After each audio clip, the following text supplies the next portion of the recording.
Okay, this is academic hero number 7, Arthur Schopenhauer. Where this came from was I had written a book called Straight A at Stanford on to Harvard, which is largely about academics and study skills, a little bit autobiographical, and I showed it to some friends of mine, and these guys were lawyer buddies who, they write for a living. They're pretty good at it, whereas a doctor thinks they write a lot, but doctor writing is more, it's really pretty lousy, okay? You just want to summarize in a pretty standardized format. So the bottom line was I thought I knew what I was doing, but they found tons of problems in how I wrote. I was embarrassed about it. All their criticisms were correct. So because of that, I decided to learn how to really write well. And, I had gotten an A in my writing class at Stanford, but you know what? That doesn't really mean anything. That's almost like house training to just get you to follow some rules. Usually a lot of strunk and white, So anyways, studying Schopenhauer really helped me a lot to understand writing better. So if you're interested in learning how to write well, Schopenhauer is good for that. He was kind of a lonely, pessimistic, crazy old guy, but he was also a genius. Some of his favorite books were Tristram Shandy by Lawrence Stern. That's a crazy book where almost the entire book is he's writing about what happened before he was born, and that's his autobiography. So it's a crazy book, but it's very clever and funny. Schopenhauer could read in multiple languages: German, Latin, Greek, English, French, and Spanish. He loved Don Quixote, which also is very funny, but kind of a crazy book. Let's see. Schopenhauer, he had money by inheritance, so he was lucky. He could just do his philosophy, which he wanted to do. And it was also interesting that he was like the smartest guy in his entire country, but he couldn't get a job in philosophy because other people didn't like him. He thought that men tend to get intellect from their mothers and character from their fathers. And I wondered, why my kids seem a little bit more like their mother than like me? Why can't they be more like me? Then I realized that they get the zygote. In the zygote, the DNA for fertilization from the mama, it does get chromosomes from mom and dad, but it also gets from the mother the plasma membrane of the egg, the cytoplasm, the mitochondria from the mother. And when I first thought of this, I was a little sad in the sense that, why can't my kids get 50-50 from me or more from me? Then I realized that if the mother provides 2/3 of a kid's genetic material, then she really ought to be responsible for more than 2/3 of the kid's expenses. Anyways, back to Schopenhauer. Schopenhauer said, "A happy life is impossible. The highest a man can achieve is a heroic life." And that's actually a real clever statement because Schopenhauer, by the way, lived from 1788 to 1860. It's real clever because if you seek happiness, you probably won't be too happy. You'll always be second-guessing yourself and other people. Versus if you just try to do something you think is good and useful along the way, you'll probably be happy. Schopenhauer continues, "It is only in old age that intellectual men attain their sublime expression." Yeah, that's the nice thing about intellectual is that, let's say your big thing is sports. Well, sports tend to fade as you get older versus the intellect continues to grow. As long as you got good blood perfusion to your brain, a lot of people are mentally sharp in their 80s and even in their 90s. Schopenhauer continues, "Of all the intellectual faculties, judgment is the last to mature."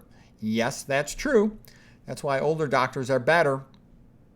They just got a lot more experience once they reach their 50s compared to some young guy might be hot stuff at reading an EKG in his 30s, but he just doesn't have the clinical experience that an older doc has.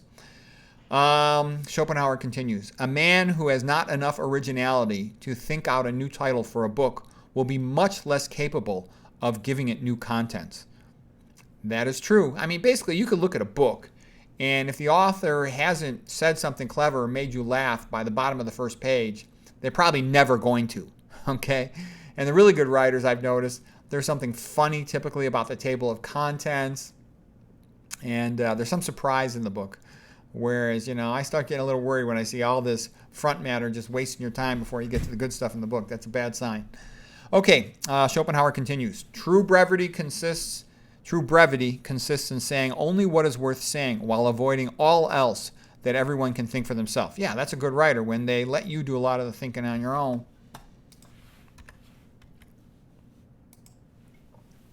Okay, Schopenhauer continues, "To use many words to communicate few thoughts is the unmistakable sign of mediocrity. To gather much thought into a few words stamps the man of genius. Yeah, that's true. Somebody who's really got their act together, they know how to say just what needs to be said. I used to like it, back when I was a young resident in training. The best attendings, they could summarize the entire clinical story in about 2 or 3 sentences. You'd have the medical student writing a 3-page history and physical, and then, some really good attending would just summarize it in 3 lines, and those 3 lines would be perfect. Okay, Schopenhauer. The task is to think what nobody has yet thought about that which everybody sees. Schopenhauer. Only he who writes entirely for the sake of what he has to say writes anything worth writing. The greatest works of the greatest men all belong to a time when they had to write them for nothing or a very small amount. The best writers are those who have thought before they started writing. They are rare. Okay, that's a good point. Most books suck.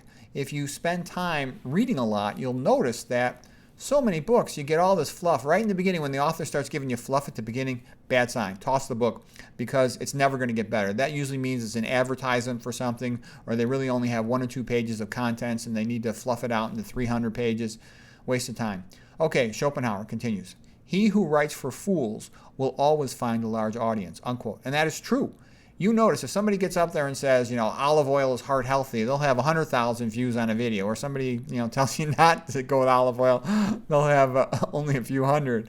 It's the same thing with writing books. So the piece of crap that you'll see in a store, at the airport to buy to read for the general public, those books always suck. They're always worthless, waste of time, and predictable. Versus something good, it'll probably barely anyone knows about it. I had that experience when I read medical physiology books. The best books are always written by some old person getting ready to retire who puts it all together. All these multi-author books, they almost always suck. Okay, Schopenhauer continues. It only takes a few pages to see the author's skill and intention. If the author does not quickly display some valuable information and only seems to be writing to fill up the page with words, then quickly throw the book into the garbage because your time is too valuable to waste. Schopenhauer. Schopenhauer continues. A great writer writes because he has something to say. He does not write for fame or money because he knows he will not get any. He writes for great men and for posterity because too few of his contemporaries will be able to follow his thoughts. He is like a man who knows the correct time, but it is of no use to him because everyone else is using a different clock. He plans his book like an architect plans a building. He has really thought about the topic. He has conversed about the topic. He writes about his own thoughts and his own experience. He expresses in a fresh and forcible way. Simplicity has always been held as a mark of truth. It is also a mark of genius. Arthur Schopenhauer. Yeah, that's totally true. The great writers, the great scientists, they write in a clear story. The great scientists, they put their papers and their ideas into a narrative form, whereas when you read the typical crappy science papers, full of statistics and full of citations, but there's hardly any coherent logic or thought or story in it, and it's really difficult to read and you don't get much out of it. And also, I like what he says. It's true. Lots of these great books, nobody knows they even exist. I've had that experience when I discover great pathophysiology books. So that's also why I wrote mine. I said, well, I'd love to have an audience, but if I can't have it, fine. And I wrote my books to make my doctor buddies laugh because, it's a good audience. Anyways, the object of science is to recognize the many in the one, to perceive the rules in any given example, and not to go counting up facts ad infinitum. Right, to sense what is the key point. Schopenhauer continues, since then, similes and metaphors are such a powerful engine of knowledge, it is a sign of great intelligence in a writer if his similes are unusual and at the same time to the point. Schopenhauer. A good work is doubly good if it is short. Yeah, so you're thankful when an author is able to get to the point so they don't go on and on. Okay, Schopenhauer now talking about when countries decided to use their own language for writing books rather than writing in Latin, and he thought this was a disaster because no longer would there be different people from different countries able to communicate with each other. So here he goes. True abolition of Latin as universal language of learned men, together with the rise of provincialism, which attaches to the national literatures, has been a great misfortune for the cause of knowledge in Europe. for it was chiefly through the medium of the Latin language that a learned public existed at all in Europe, a public to which every book as it came out was directly appealed. The number of minds in the whole of Europe that are capable of thinking and judging is small as it is. But when that audience is broken up and severed by differences of language, then the good these minds can do is very much weakened. This is a great disadvantage, but a second and worse one will follow, namely that the ancient languages will cease to be taught at all. The neglect of them is rapidly gaining ground both in France and in Germany. If it should really come to this, then, farewell humanity, farewell noble taste and high thinking. The age of barbarism will return in spite of the railways, the telegraphs, and the balloons. We shall thus in the end lose one more advantage possessed by all our ancestors, for Latin is not only a key to the knowledge of Roman antiquity, it also directly opens up to us the Middle Ages in every country in Europe, and modern times as well, down to about 1750. The best recreation for the mind is to study the ancient classics. So Schopenhauer had a point. It was difficult for people to communicate. One of the good things about, modern English being so dominant is one can read scientific papers from other countries. That's good. On the other hand, though, it leads a generalized, generic culture, which often is not good, going to other places. And diet, which is not good. Anyways, Schopenhauer continues. The thing treated can be important, whoever wrote it. The form, the peculiar character of a book depends upon the person who wrote it. It is the way in which matters are treated, what is thought about them, that gives the book its value, and this comes from the author. If a book is excellent and beyond comparison, so is its author. Where the matter is accessible to everyone, then everything will depend on the form of the book. What is thought about the matter will give the book all the value it possesses. Here only a really distinguished man will be able to produce anything worth reading, for others will think nothing but what anyone else can think. A good author is fertile in his ideas. He truly has something to say. While a man should, if possible, think like a great genius, he should talk the same language as everyone else. Only when a man is convinced of the truth and the importance of his thoughts will he feel the enthusiasm necessary for an untiring effort to find the clearest, finest, and strongest expression of them. Schopenhauer. So what I like about all that is what Schopenhauer is basically saying is, just like you would plan to build a great building, to build a great cathedral, to make a beautiful painting, to do some other work of creativity or art, a book should be carefully planned. It should not be rushed off for money. It should be done because the author really has something to say. And that's actually rare with books. You'd be surprised. Tons of books are written because they're trying to promote a product, or the author is trying to get promoted at work, or trying to make something to put on their resume. And it becomes usually obvious pretty quick when that's the case. If they're trying to really share something great that they think is cool, like when Jack Delatorre wrote his book, Alzheimer's Turning Point, it was because his research had been neglected all his life, and he just wanted to have it all put together in coherent form. He's an old guy, okay? But that's a brilliant, absolutely brilliant book. Jack Delatorre's Alzheimer's Turning Point. Okay, next quote by Schopenhauer. Exaggeration of every kind is essential to dramatic art. Yeah, that's true. They got to make it interesting. To make something interesting, you got to put it into a story form, and you have to make it emotional. Otherwise, people won't be interested in it. Schopenhauer continues. Students and learned persons of all sorts and every age aim as a rule at acquiring information rather than insight. Information is only a means of insight and of little value in itself. Yep, that's true. Schopenhauer continues, true excellence can be attained only where the work has been produced for its own sake alone. The truth is that the hobbyist treats his subject as an end, whereas the professional treats it merely as a means. The hobbyist is really in earnest about a matter and has a direct interest because he likes it and pursues it con amore. It is these hobbyists and not professional hirelings that have always done the greatest work, Schopenhauer. And that's true too. That's why textbooks will have 20 different authors, a different author for every chapter. They're always kind of incoherent. It doesn't all fit together. But when a single author, or sometimes two authors, work together to make a book, they can make something creative. It holds together. It's coherent. Schopenhauer continues, the intellectual attainments of a man who thinks for himself resemble a fine painting, where the light and shade are correct, the tones sustained, the color perfectly harmonized. It is true to life. On the other hand, the intellectual attainments of a mere man of learning are like a large palette full of all sorts of colors, which at most are systematically arranged, but are devoid of harmony, connection, and meaning. To think with one's own head is to aim at developing a coherent whole, a system, even though it be not a strictly complete one.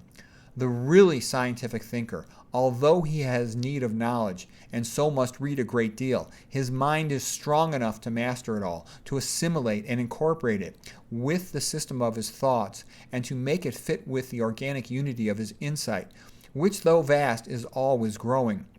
The thinker stands in the same relation to the book philosopher as an eyewitness does to the historian.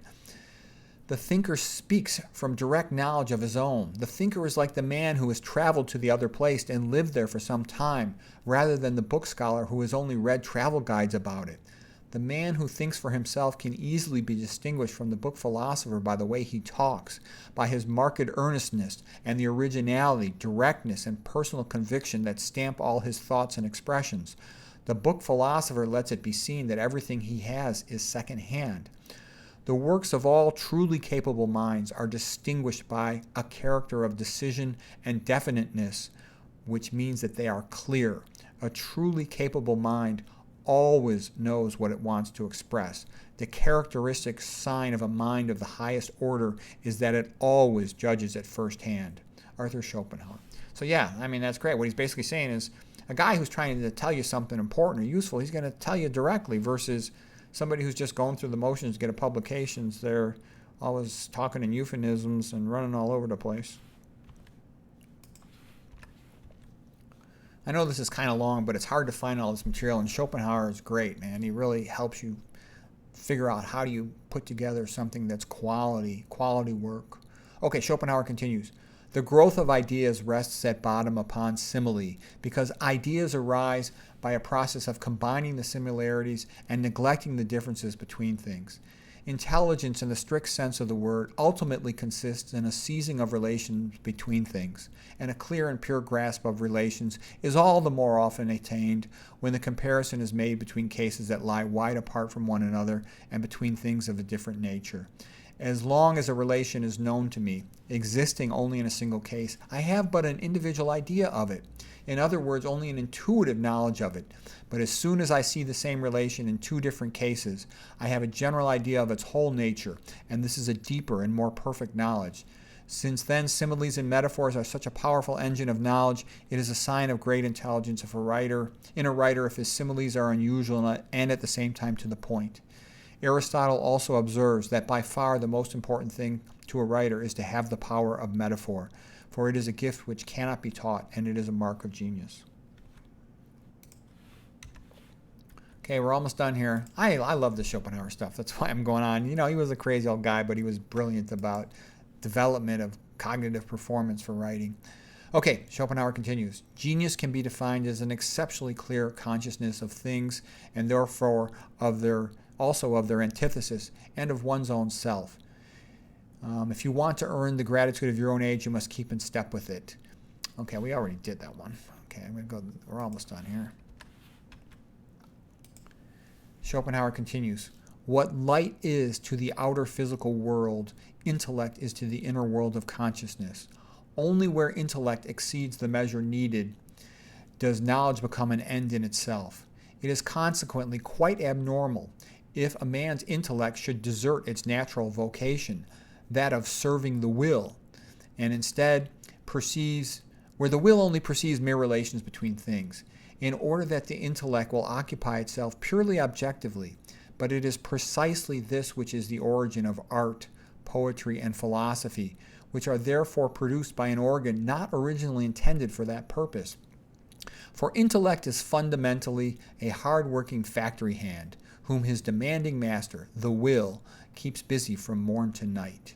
But if this hard-driven serf should happen to do some of his work voluntarily, during his free time, on his own initiative and without any object but the work itself, simply for his own satisfaction, then this is a genuine work of art. Indeed, if pushed to the maximum, a work of genius. Such a purely objective employment of the intellect, as well as creating all artistic, poetical, and philosophical achievements of the higher kind, it also creates all purely scientific achievement in general, Arthur Schopenhauer. And that's one of the things I love about Schopenhauer, because he's basically talking about somebody like Isaac Newton, who just wanted to understand gravity and optics, and he just pursued them in search of the truth. And, with no money, sitting around in his bedroom doing experiments, he created these incredible scientific achievements, okay? Whereas when you got all these modern professors just begging for grant money and trying to please the person handing out the grant money, $100 billion and you get nothing.